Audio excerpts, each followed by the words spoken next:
Hi guys, what's up everybody, welcome to my channel, and today in this video I'll be showing you how to hack a Wi-Fi. Actually this is a loophole in which a WPS router can be easily hacked. For that you just need to download an app from the Play Store, that is WPS WPA Tester. Actually this app is built for testing your router security status. So this is the app WPS WPA Tester. It has 4.3 ratings and I think it's a pretty good app.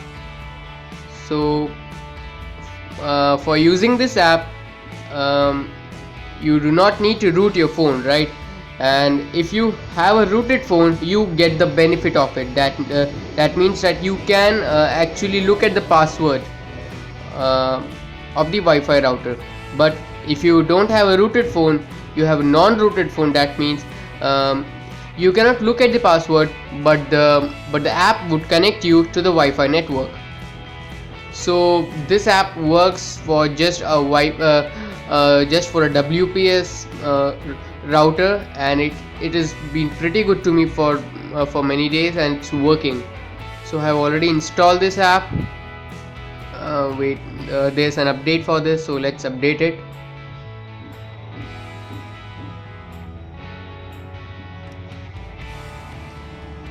Okay, wait, I'll update it later.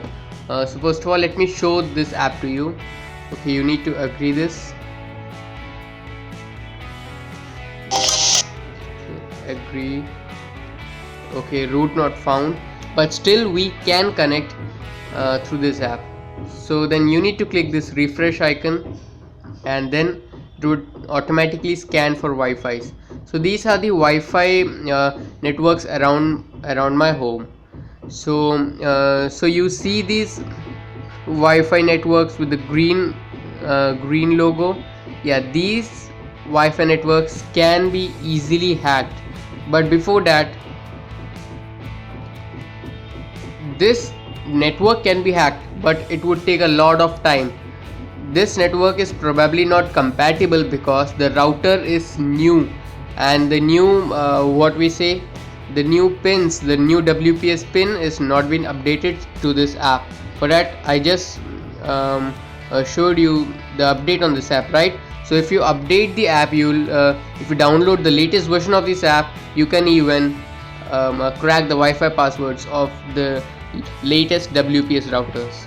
So these all are here, and these all are WPS WPA enabled, and as you can see, this one, in this there is no WPS WPA, so it shows in a red icon, and if you click on that Wi-Fi, then it would show no WPS enabled. So you cannot hack those. You can just hack those Wi-Fi networks in which the WPS or WPA is enabled. Or else you can do by another method, that is, if you are in your friend's house, then you can just move near to your router and click the WPS button which is present behind the Wi-Fi router, and if you click that and go to your phone settings, you can click the advanced and click on this WPS push button. If you click this, and if you click the WPS button on the back of the router of your friend's house, the Wi-Fi would be connected to your phone. So by this method too, you can use your friend's Wi-Fi on your phone for free. So guys, this was just a small a tutorial, but this is a loophole of the WPS Wi-Fi networks. So guys, I hope you enjoyed watching this video. Please hit the like button and share this video, and subscribe to my channel guys, and subscribing on YouTube channel is free guys, please. So thank you guys for watching, and I'll hope that I'll see you in my next video. Thank you, bye bye.